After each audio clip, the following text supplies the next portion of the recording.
So good evening and welcome all, and a special welcome to our guest today, Hindol Sengupta, who is, as you all know, is a journalist, writer, and entrepreneur. He lives in Delhi and is currently editor-at-large at Fortune India. In 2015, his seminal book on India's underbelly of entrepreneurship, Recasting India, was shortlisted for one of the world's most renowned prizes in economic writing, the Hayek Book Prize, given by the Manhattan Institute. He became the youngest writer ever at 34 to be nominated for the Hayek Prize and the first ever from India. Sengupta graduated with a master's degree in mass communication from the Jamia Millia Islamia University in Delhi. He holds a first-class Bachelor of Honors degree in journalism from Delhi University, where he was ranked first in journalism at his college, the Delhi College of Arts and Commerce. Hindol was born in Jamshedpur and grew up in Kolkata, where he studied science at the Assembly of God Church School and founded the school's first Shakespearean Dramatic Society. He was selected by one of the country's oldest newspapers, The Statesman, as a student columnist while still in high school, and was the first student of AG Church to achieve this. So with this short but stunning list of achievements, Hindol, welcome to this Q&A session courtesy the Advait Academy. And we are here to talk about your latest book, which happens to be your sixth book, Being Hindu, Old Faith, New World, and You, which is somewhat of a change from your previous 5 books. And let me begin with the first question as to who is the intended audience of your book, Hindol? Is it the Hindu, the NRI, the Hindu atheist, the foreigner, the budding scholar, the foreign correspondent who never stirs out of Delhi, the child who's learning about Hinduism at school? Who is, in your mind, the intended audience of your book when you set about writing it? First, thanks very much, Abhinav. It's really interesting to hear about the Shakespearean Society I started in school after so many years today in this Zoom session with Advait Academy. Thanks very much for having me. To answer your question, essentially, I wrote a book because I really felt, as I looked around me in India, that while we keep quoting the statistic that 80% of this country is Hindu, actually, in reality, very few people know anything about Hinduism. So what we are having is an extremely polemical conversation, but we are essentially two sides screaming at each other often, and none of the sides know much about Hinduism. One classic example, which I mention again and again in my book, is Swami Vivekananda, one of the tallest figures in contemporary Hinduism, one of the last great seers of Hinduism. And yet, for all the talk about him, apart from a few quotations that have become posters and literally cliches, very little is understood or known about what Swami Vivekananda, for instance, really stood for and said in his life. So I wrote this book called Being Hindu, and especially if you look at the subtitle which you mentioned, Old Faith, New World, and You, the critical part there is you, all of us, essentially. What does this faith really mean to us? Because for 5,000 years, we keep talking about our civilizational values, but in reality, in 2015, very few of us really understand what those civilizational values really stand for. Excellent. I think which sort of, what you answered about the fact that so few people know about Hinduism in India, I think leads me to my next question, which is that in many ways, you would agree that your book has a topicality given the recent spate of controversies over so-called incidents of intolerance and the sort of accompanying media manufactured hysteria that we have been witnessing for the past several months. Do you think your book could help address some of the questions that have arisen consequently in the media and in general? Absolutely, I would certainly hope so. Let me address a couple of key factoids and news points here first. Number one, let's take the intolerance debate. I have been saying again and again, I'm all for people. Number one, I condemn every act of violence. That's number one. Number two, I absolutely admire and respect anybody wanting to protest any act of violence, no matter who commits it and who it is committed upon. Number three, if we really want justice for violence being committed, we should therefore ask, for instance, let's take the Dadri case. For all, I respect people wanting to, return awards and wanting to protest against violence. They are perfectly justified in wanting to do so.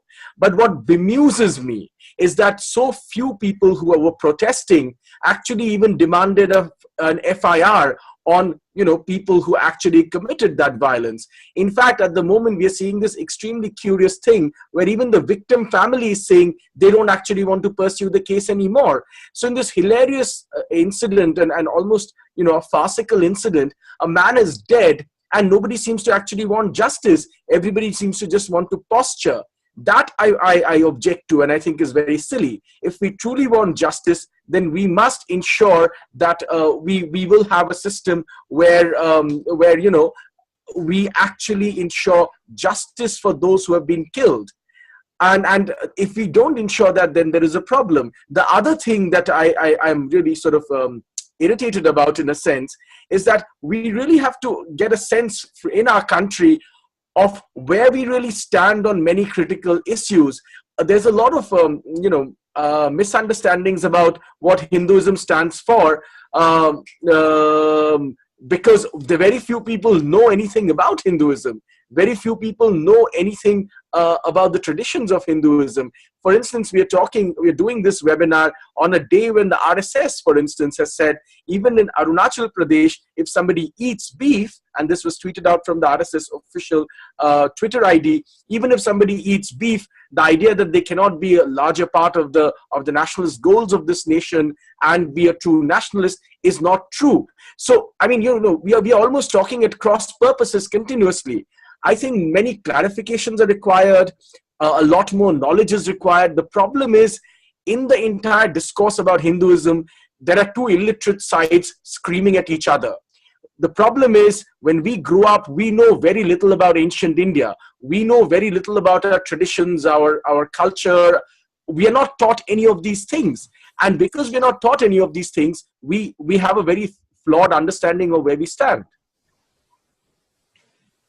I would completely agree with you. It's like two sides. They are shouting at each other rather than talking with each other, and that is unfortunately the level of discourse. In some ways, I wanted to ask you, where in your very first chapter, How to Write About Hindus, you actually talk about, you dwell on this topic of what is the kind of writing that has emerged, that has been more or less the de facto from the West in talking about India and specifically about Hinduism, where you say that it's in my mind, I found it a brilliant and biting take on, as well as takedown of the typical writing that we see that abounds in the West on Hinduism, which is obsessed with the Kama Sutra, the Linga, Ganesha's trunk, and much more and much worse. So my question is, and I have two questions here. The first one is that, is this writing the result of simple ignorance, or is this something that is more deep-rooted, a sort of, call it Orientalism and racism at its worst? And the second question is, and I think more importantly, why do you think this goes unchallenged and unaddressed by American academia and media from which this emerges in the first place? So, I mean, it's a long answer because the reasons for this are very complicated. Let's take them one by one very quickly. Number one, this Freudian analysis of viewing faith and traditions of faith through a Freudian prism is not applicable today in any faith largely around the world, apart from Hinduism. Hinduism is the last bastion where this sort of Freudian analysis of faith and tradition is actually being passed off as scholarship.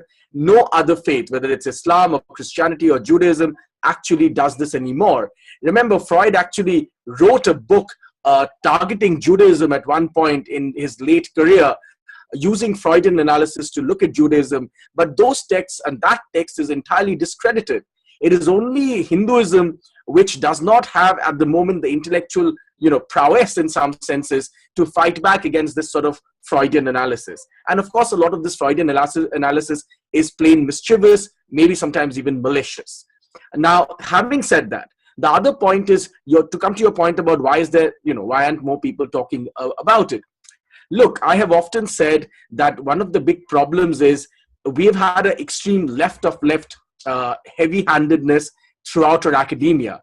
That sort of strain in our academia in India, the white man's burden in a sense, if you will, essentially means that we have always been taught from our childhood to look at all Hindu traditions with a with a wary eye. Either we think of them as something primitive, as something old, exploitative, dirty even. We are essentially very uncomfortable with the Hindu part of our heritage. And that's because we know and understand so little about it. I'll give you an example. Very few people, I mean, millions of Hindus say the Gayatri Mantra every day. But very few people actually realize that it's one of the most sublime, and I mentioned this in my book, it's one of the most sublime prayers in the world, because the Gayatri Mantra, what is it asking for? It's not asking for blessings. It's not asking for material, benefits from God. It's not asking for, protection from God. It is asking for intelligence through which to look at the world. What a sublime message that is. But you tell me, when you grew up, or when we grew up in school and college in India, who teaches us all of this? Nobody does. And I'm not saying don't question Hindu tradition. Of course you should. I, for instance, deeply question caste. And I've said again and again in many, many, interviews and meetings that I've done, that I, in fact, reject. I never took the sacred thread ever. And because I reject any sort of label that comes only via birth. I believe anything that can come to me only via birth is inherently discriminatory. So I believe that we should question tradition. But having said that, we don't know anything, or we don't know most things about our tradition as far as Hinduism is concerned, or most people don't. And therefore, there's a lot of, misunderstanding, which leaves scope for this sort of Freudian analysis to continue, which I think sometimes is, as I said, mischievous, if not malicious. Absolutely. When you talked about caste, I was reminded of this, of what you have written with respect to caste, that not in terms of reformers, not just Vivekananda, if you take even Mahatma Gandhi, who had this to say in a letter to Dr. Ambedkar, who was another of the great reformers of Hinduism, that caste has, and I quote, "Caste has nothing to do with religion. It is a custom whose origin I do not know and do not need to know for the satisfaction of my spiritual hunger. But I do know that it is harmful both to spiritual and national growth." And yeah, no, you're absolutely right. Look, the point is this. The greatest, and I say this again and again, look at the foundational hymn, if you will, of Hinduism, the Nasadya Sukta. What is the Nasadya Sukta saying? It's saying you should question even the existence of God. One of the great benefits of Hinduism, which most religions don't have, and Buddhism is the other religion that has it, is that it constantly urges you to question. It is when Hinduism becomes codified and rigid, that's when all the exploitation begins. But if we go back to the roots of the faith and we understand the roots of the faith, it urges us to question. And if you question, what is Gandhiji saying? Even if something exploitative is written in a text, reject that text. You have the freedom, we have the freedom in Hinduism to reject texts which we feel are incompatible to our modern times, to our lives, which we feel are exploitative. There is nothing binds us to a text. But my only argument is, in order to accept or reject a text, we must first analyze, read, and understand the text. Because if we just try to, reject or critically analyze something that we don't even understand, then that's not very beneficial. I want to make a very strong point here, if you will allow me just a moment. Look, it's always said in our country and in my experience, I've always said, and I've always seen, that people who reject caste always define themselves either as atheists or as Marxists or as communists. I want to make this distinction. I am a proud practicing Hindu. I am not only a proud Hindu, I am also a practicing Hindu. And it is because I'm a proud and practicing Hindu that I denounce and reject the exploitative parts of caste. I believe, like Gandhiji believed, that he believed in secularism and pluralism because he was a true Hindu. I believe that my rejection of caste comes from the fact that of my learning, of my understanding of my own faith. It is because I genuinely have tried to understand the Vedanta, I have tried to understand the foundational texts of Hinduism, that I have the intellectual ability to reject the exploitative parts of caste. I am not a Marxist, I am not a communist, I am not an atheist. I'm a proud and practicing Hindu, and as a proud and practicing Hindu, I entirely reject the exploitative parts of caste. I reject my caste identity, so to speak. But that does not in any shape or form take away from the fact that I'm a proud and practicing Hindu. I couldn't be happier, Hindol. The fact that it is possible to separate one's identity as a Hindu from the association that people automatically make with caste. And this is one of the things that not only Mahatma Gandhi, but if we go back about half a century or more before that, we come to perhaps one of the greatest reformers that Hinduism has seen, at least in the last half a millennium or more, Swami Vivekananda, who said, as part of his effort to reform Hinduism, that being a Hindu, and you quote from his, Vivekananda, who said that Hinduism or being Hindu could not be about discussing for years whether we should drink a glass of water with the right hand or the left, whether the hand should be washed 3 times or 4 times, whether we should gargle 5 or 6 times. And this is the state that Hinduism found itself, from which Swami Vivekananda was able to pull it out and into modernity. But I wanted to touch upon or move our conversation towards a slightly related but a slightly different topic, which is when you talk about reform, then apart from Vivekananda and other reformers in Hindu, you take the example of Dara Shukho, who in 1756 got together scholars from Hinduism and Islam at Kashi. And this is something that not many of us know about. And Dara Shukho, as we know, was one of the sons of the 5th Mughal Emperor Shah Jahan, and he gathered at Kashi a vast troop of bilingual scholars, you write, to try and find harmony between the Holy Quran and the Upanishads. And this is an idea that would probably sound as radical today as it was when it was first attempted then. And so I wanted to ask and have you share with our viewers today how what Dara Shukho did then was different from what Akbar had tried 3 generations earlier.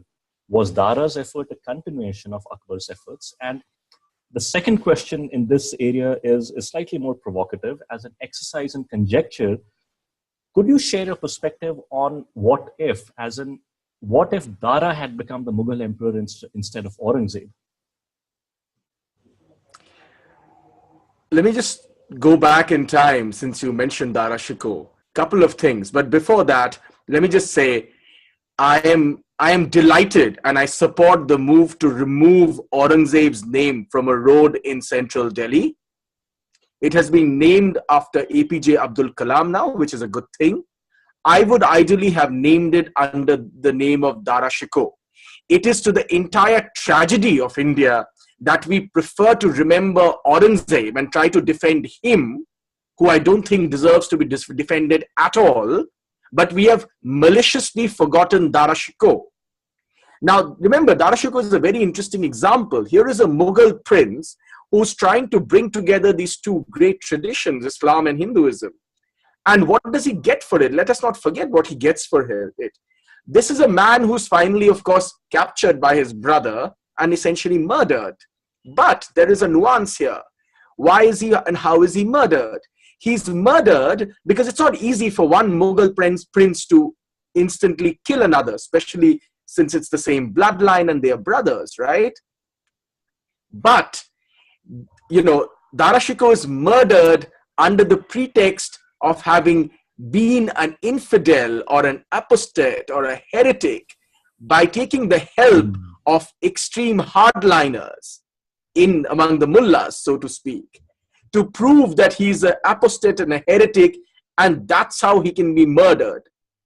This is the tragic story of Dara Shukho, a man who tried to bring about real synthesis between Islam and Hinduism and is finally proved an infidel and a heretic and murdered. I believe that's a turning point in the history of Islam and Hinduism in this country. Had Dara Shikoh been, if he had become emperor instead of Aurangzeb, the history of India would have been different. It is indeed true that many of the experiments that Akbar tried, Dara Shikoh was in some senses, the proper inheritor of those experiments. And I believe that had he become emperor, a true synthesis of some kinds, which began in some parts of Mughal history in India, would actually go to their proper fruition, and a proper synthesis would have happened between Islam and Hinduism. Let me go further. Since you're asking a question of history that can, of course, neither be proved or disproved, let me go further. I believe if Dara Shikoh actually would have become emperor instead of Aurangzeb, if he would have inherited the Mughal throne, there would have been no blood-soaked partition of the subcontinent many hundreds of years later. Dara Shikoh failing to be emperor finally resulted in a domino effect to the point where, in the name of faith, the subcontinent was divided. I don't think it would have happened. We would have brought together a synthesis that even Gandhiji wanted so desperately. And it's a tragedy for India that this didn't happen. And to go to your other question, look, the point about India is, and this is something that we need to remember, the point about India is that we have very selectively picked up, because of our distorted academia, selectively picked up figures to either deify or to relegate into the dustbin of history, so to speak. And it's because we have used such poisonous prisms often in this sort of process, that we have come to this sort of polemical point that we are at today. We don't have to have this sort of illiterate polemical debate. We need to be taught better about our traditions. We need to realize who our real heroes are, and we can move away from this polemical debate. That's the big message of my book.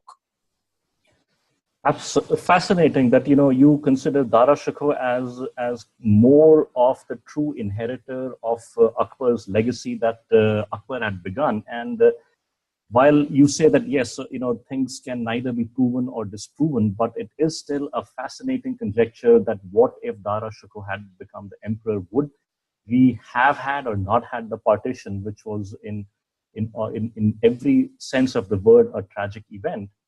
And you write about the fact that, and you have spoken about the fact that we are not, our history has been so distorted by the left historians in this country.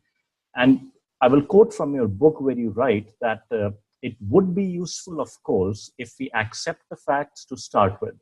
There is little doubt that Hindu civilization went through hundreds of years of repeated invasion, barbaric assault, mass destruction of Hindu religious places, end quote. So who should accept these facts, Hindol? It is not as if these facts are hidden. They have been in the public domain for as long as the events themselves that they talk about. And yet we find that self-styled intellectuals in this country are not only in denial about these facts, but they are quick to condemn anyone raising these facts as fascist, intolerant, communal, and worse.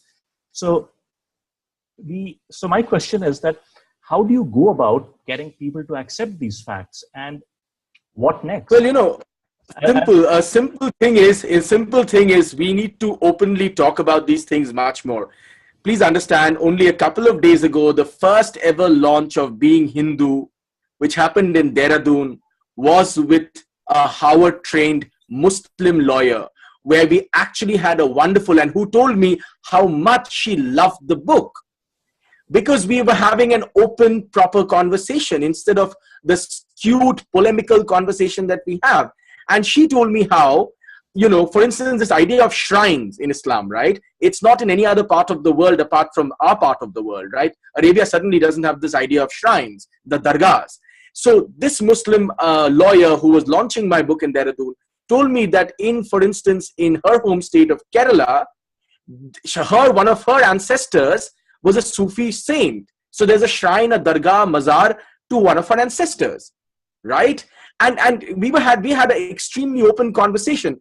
Look, we can have an open conversation when we accept a few things. and accept in academia, in public discourse, and not shy away from it. Yes, we had centuries of invasions, but equally, we have to accept the contributions of people like Dara Shikoh, later on people like Wajid Ali Shah. Tell me today, Kathak. What is Kathak without the contribution of Lucknow? Right? I mean, what is Kathak without the contribution, without this synthesis, this coming together of cultures? So we have to take things, the good things for what they are, and also face up to the bad things that they are. I mean, are we going to not accept the great contributions in music and culture of Islam to this country, and deny all of that, but just because we want to sort of have this strange political correct or polemical conversation?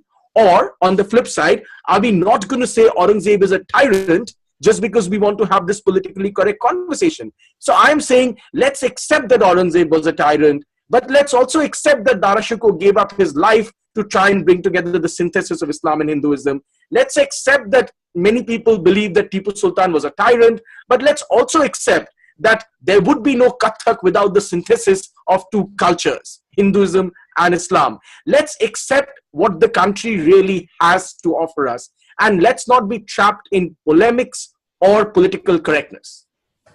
Absolutely, couldn't agree more. But then again, to use a cliched phrase, you're probably preaching to the choir. But what after this book, Hindol? It is probably too early yet, given that the book launches are. Book has just come out. Yeah, it's just been barely a week or so. The book has come out. But so far, is there any topic you cover? Because writing this book would have taken a long time, several months. So, is there any topic that you have found so far that you have covered in this book, but that which you would want to maybe do a follow up or talk about more, or write or do something more detailed on? Yeah, I'll tell you what I'm trying to work on now. I'm trying to explore this idea of modernism in the Hindu tradition. Because I fundamentally believe that, look, I mean, in my book, for instance, since you've read it, there was a journalist in India who defined this phrase called the Internet Hindu as a derogatory phrase, right? Yes, of course. I don't want to go into details of that, but I reinvent the phrase in my book. I have a chapter called the Internet Hindu, right? And there I explain in great detail, using example after example of technology and science, why the Hindu tradition is actually best fit for our internet age, for our digital age. Why the Internet Hindu is in some senses the future. Because it's a tradition, it's a faith which does not hold you, which does not restrict you at all. Look, there is a reason why at CERN, one of the great nuclear laboratories in the world, in Europe, there is actually a huge statue of the dancing Shiva, the Nataraj. Because in quantum physics, they believe that the Nataraj exemplifies the principles of quantum physics the best, right? And therefore, I argue powerfully in my chapter on the Internet Hindu that far from being a derogatory phrase, actually the Internet Hindu is a philosophy that perfectly suits, or Hinduism is a philosophy that perfectly suits our internet age. So that's detailed in this book. Now I'm moving forward from that in my next book and trying to explore this, why Hinduism is an eminently modern faith, why our philosophies are essentially always have been modern. Of course, they had many problems. Sometimes they were, codified and made rigid and all sorts of other issues, exploitation. But if you go back to the basic principles, if you go back to the real principles, we are essentially one of the most modern traditions in the world. So I'm exploring this interaction between Hinduism and modernism in my future work. Oh, fascinating. I think that's something for all of us to look forward to, even as we read your latest book, Being Hindu. You talk about Hinduism as eminently suited to the modern age, and you quote extensively from Vivekananda and great historians like R.C. Majumdar. But do you have any suggestions? Well, sorry to interrupt you, but my book, as somebody pointed out, my book quotes many, many more Nobel laureates in science and mathematics than it does quote unquote Babas or Sadhus. you know. Oh, I absolutely. wrote a book called Being Hindu, but it quotes, because I wanted to get away from this trap of regressiveness and this label. And I show in my book that actually it's far easier to depict Hindu traditions via Nobel laureates and what they found in Hinduism than just mere quote unquote religion. Oh, absolutely. You I would suggest that people read the book to see for themselves the amalgamation of modern science with the oldest religion in the world. I wanted to ask you, is do you have any suggested reading for people who want to seek and explore more about Hinduism after reading your book, or if there are facets of Hinduism that they want to explore? Yeah. Do you want to suggest, given that you read so much as part of your preparation for writing your book, do you have any suggested readings for people? Yeah. So two things I want to recommend very strongly. One, read the 9 volumes of the writings of Vivekananda. 9 volumes. Please go read Vivekananda. There are 9 volumes of it. I'm not saying you have to read every word of those 9 volumes, but go and read him as much as you can. That's number one. Number two, everybody talks about the Bhagavad Gita, but let me give you another sort of suggested reading. Please read something called the Ashtavakra Gita, Oh, yes. which is really, in some senses, the ultimate medicine. Because, the Bhagavad Gita still is kind. It tries to break the truth softly and gently to you. The Ashtavakra Gita is like a hammer. It falls on all your deceptions and all our insecurities like a hammer. It breaks all of that in one go. Please, if you have the courage, go and face up to the Ashtavakra Gita. It will make you a different individual. That's my suggestion. So these are my 2 suggestions. Read Vivekananda, read the Ashtavakra Gita. Absolutely perfect. So for people who are wondering about it, the Ashtavakra Gita is in some versions a part of the Mahabharata itself, and the Chinmay Mission Press has an edition of the Ashtavakra Gitas. If you're so interested, it's a small book. I think if while imbibing it might well take a lifetime, but you can certainly read it over a leisurely weekend. And with this, we come to the end of the Q&A session that we had planned. What I wanted to do before I open this up for Q&A to people, if they want to send in their questions either through chat, or if they have any questions, they can unmute their mics and ask. And obviously, Twitter and social media remains, always open as a medium for people to engage and interact with you. As people will know that you, Hindol, are on Twitter with your handle being Hindol Sengupta. And a review of your book, Being Hindu, has now also come out on indiafacts.org. So I would encourage people to take a look at it and decide on their own, make up their minds about the book and then go ahead and read it. So I will now open this up for Q&A. If people have questions, you can unmute your mic and ask those questions to Hindol. If you want to send them via chat, you can do so. We will keep the line open for a few more minutes.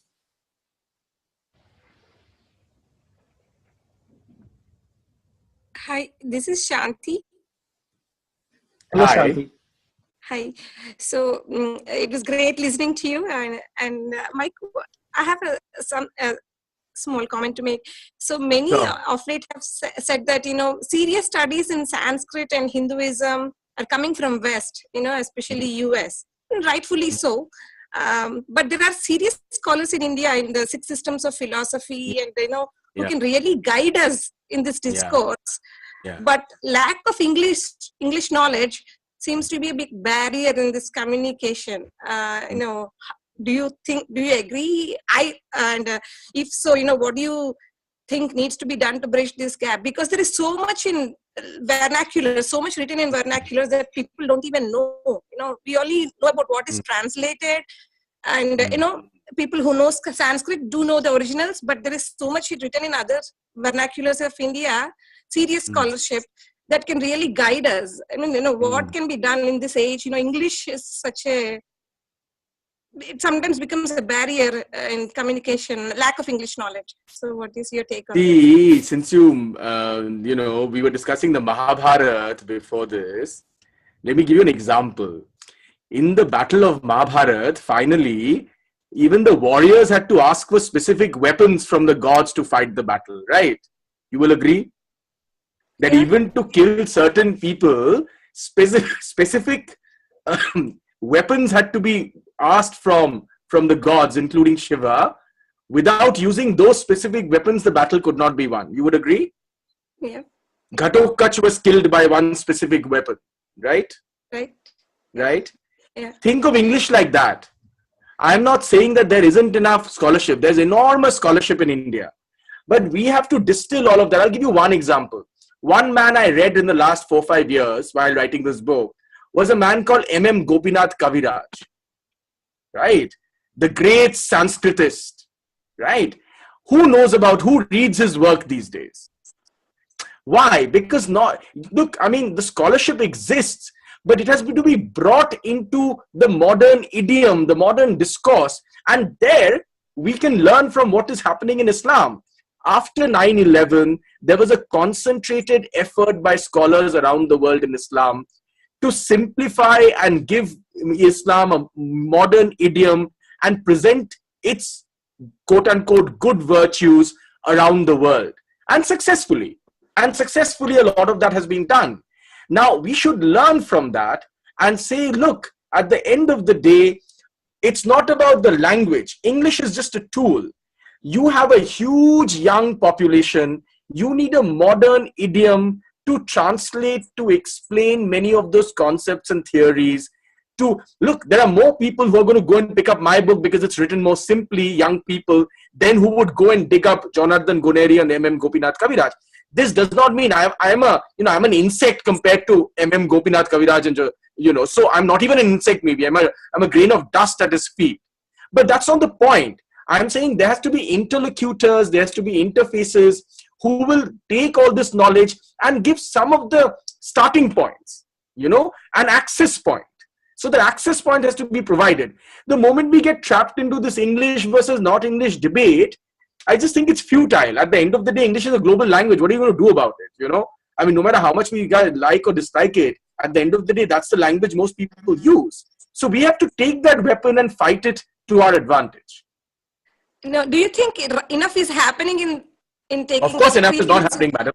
Of course, enough is not. If enough was happening, would you even be listening to me? You wouldn't care, right? Because enough is not happening, then there's a role for people like me. Of course, enough is not happening. Much more needs to happen. Right. Okay. Thank you. Thank you, Shanti. Thank you. That was a wonderful question, and thanks, Hindol. I think we now know at least some more people to read up on in the vernaculars, if we can. Any other questions, people? There are a couple of questions I saw on chat or something, but I'm on an iPad, so I couldn't really open them. But if you can see them, maybe you could read them out to me. Sure, I will read out one, which is from a Global Gypsy, and he asks, will Hindol push for a TV show where he invites one scholar from Hinduism and another from another non-dharmic religion and discuss about the ways to soften the polarization and misunderstanding between faiths among the Indian population? A TV episode today has a far wider reach than taking the message and truth about the past through classes and textbooks. Well, I completely agree, but I hope somebody listening to this would sponsor such a TV show, If somebody is willing to sponsor it, we should do it. Look, I'm already trying to do my bit. There is a reason why I chose to have my first ever launch as a Hindu-Muslim dialogue of a book called Being Hindu. Look, there is no point. Please understand my point of view. There is no point in us just talking to each other, right? It's speaking to the converted. We have to go out there and speak to other faiths. We have to go out there and speak to other people who don't agree. Our real victory is only when people who don't agree with us at least are willing to listen to us. Just by talking to each other, we are an echoing chamber. Absolutely. So I really believe if more interfaith dialogue or, inter points of view dialogue, so to speak, can happen, it's a very good thing. So if anybody listening to this is willing to sort of put together a platform, I am delighted to sit together and have conversations with people from other faiths, people, people who don't agree with our point of view, and have a conversation with them. Well, I certainly hope that, even if people are not on this live session, if once we post it out on the net, people watch this, and in 2016 we'll all look forward to a TV show with Hindol hosting it. I had one person on chat with the handle HCC asking, "Sir, can I ask?" And yes, of course. Please go ahead and ask a question. You will need to unmute your line, but you can go ahead and ask a question.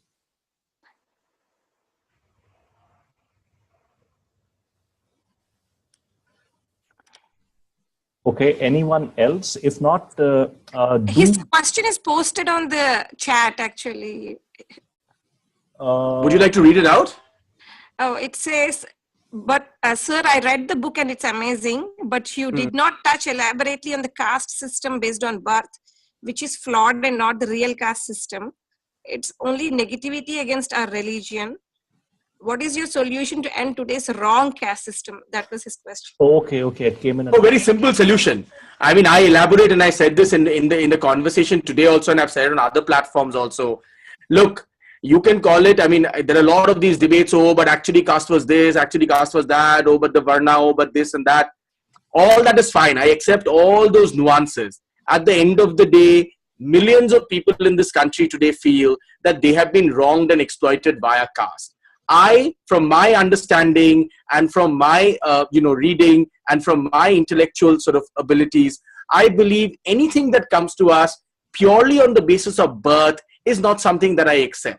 So I'm a very proud Hindu, but I don't accept this kind of discrimination, and therefore I don't care about caste. It's okay, people might want to keep their caste, but I don't care to know. I don't mention my caste anywhere. I don't claim any special privileges because of that caste. And I certainly don't care about what other people's castes are. These things don't matter to me. I reject all these things. So that's my point of view. I'm not saying you have to do what I do, but I can only tell you what I do.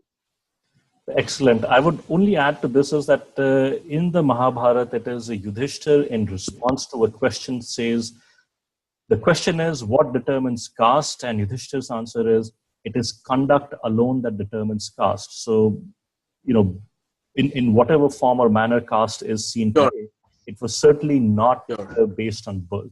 Sure, fair enough.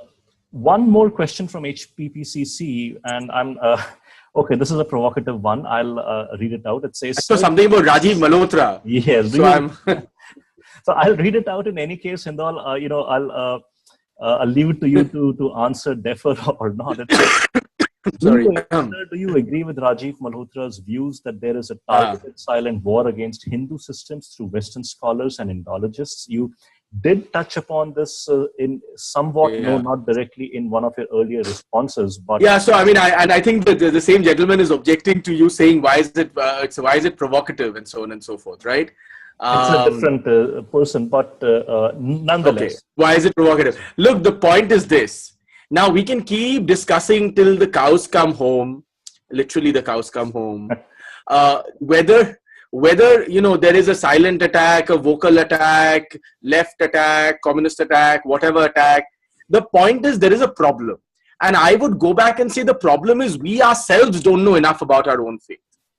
Okay. Now, sure, there might be an attack, there might not be an attack, there are institutional biases, all of that exists. Now, I mean, we all know that there is a problem, right? I mean, what's the point of discussing this problem again and again? Let's find a solution. Let's read up more. Let's understand more. I just saw a comment that Amish is pointing out in the Gita, the nuances of Varna and the system in caste and so on and so forth.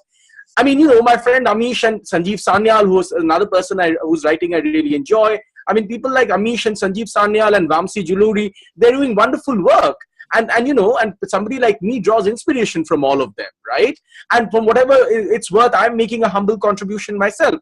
There should be, why only 4 of us? There should be 4,000 of us, 5,000 of us. Let us all understand, read, write more, engage more. I think constantly saying that, oh, look, I mean, there's an institutional bias. Yes, all of that exists. We all know that. We know there's a problem. We know there is an attack. We know all of that. I mean, look, I mean, I'm 35. I am interested in solutions, right? I mean, you can keep telling me about problems all your life, and I know the problems exist. Let's try and find solutions, guys. I mean, that's my only, humble request. Excellent, Hindol. I think we are all on the track to finding solutions, and I think your book is one contribution towards that effect in reclaiming the space on Hindus and writing about Hindus that has been appropriated for one reason or the other by the West. And I think to that end in itself, that book is a valuable contribution. Here's my point. With all the angst, my book is now going to be published in America, right? I mean, next year, my book has been bought in America. It's going to be published in America. I mean, hopefully I would have made that tiny contribution to the conversation, right? And I'm not saying it's a big deal or anything, but the point is we all have to try and look, at the end of the day, if there is negativity, let's try and counter it with positivity.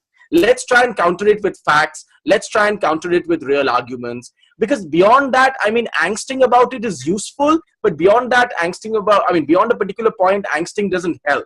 Let's try to put our own points of views, and let's do something about it. Perfect. So on that positive, hopeful note, I will bring today's session to an end. First of all, somebody has just said, sir, I gifted your books to 5 of my friends. I just want to publicly say thank you very much. You're very kind. I'm very grateful for your help. I'm sure you are, Hindol. And again, I'll say, first of all, thank you for doing this session. This is wonderful. We will be posting this up. May I just come in, please? It available? Yes, please go on. Chitra here. Hi, Chitra. Hi, Chitra. I am in the process of reading your book. So in the prologue, I ran into something which I thought I should mention to you. Yeah. So you say one would think that a faith that accepted all religions and expressions of faith as equally valid 1,700 years ago. Yeah. Would be the most studied and treasured in a world of sectarian religious strife. Yes. But what do you mean by 1,700 years? I mean, why 1,700? Look, this question of dates, right? We can, there are multiple. That's not just one source, right? 1,700 is one source of one dates on, some of the texts go back to, or some people believe that some of the texts go back to. I have a larger point. Fine, whether it's 1,700 years, whether it's X number of years, whether it's 2,000 years, 5,000 years, whatever the number of years is, the point is it's undeniable that the pluralism and the questioning attitude of Hinduism is extremely old. And because it's extremely old and has survived so many onslaughts for so many years, at the end of the day, one would think today, at a time of extreme religious strife around the world, that this sort of questioning, accommodative attitude would be treasured. If not, let's even take away the word treasured. At least more and more people would try and understand it, read it, analyze it, and see what it stands for. And I don't think enough of that is happening. That's my larger point. So whether it's 1,700... I completely get, and I completely agree with. There is no contest to it at all. I just wanted to know if you meant 1,700 years before Christ or just 1,700 years from now? No, before Christ. That is missing in that. So fair enough. I will go and check. But like I said, that numbers... Yeah, so and it entirely depends on which text, right? So you can pick up what one text and say, okay, well, some historians say that this text was written at this point, but you'll equally find other historians who will say, no, but I don't think this is dated correctly. This actually should be dated somewhere else. So there's a lot of conflicting opinion in all of this. And my point there is not so much the date. My point there is the philosophy. I get that. I just thought our plurality went way long. Yeah, no, absolutely. It's just a text. Depending on who wants to take what text. And that's the great thing, right? Sure, I have taken one sort of marker point, right? And you're free to take whichever marker point. Of course, our plurality goes back much further. So we can take whatever marker points we want. Yeah, thank you. Thank you for this session too. Thank you, Chitra. So, again, I'll conclude now this session by saying that the book is Being Hindu. It is available as an ebook as well as in bookstores. You can follow and you can ask if more questions to Hindol on Twitter, social media. His Twitter handle is Hindol Sengupta, and we will put up a recording of today's webinar on YouTube or some other place and also publish the links. Thank you all for attending, and Hindol, a big thank you again from all of us. Thank you very much. Bye. Bye. Bye.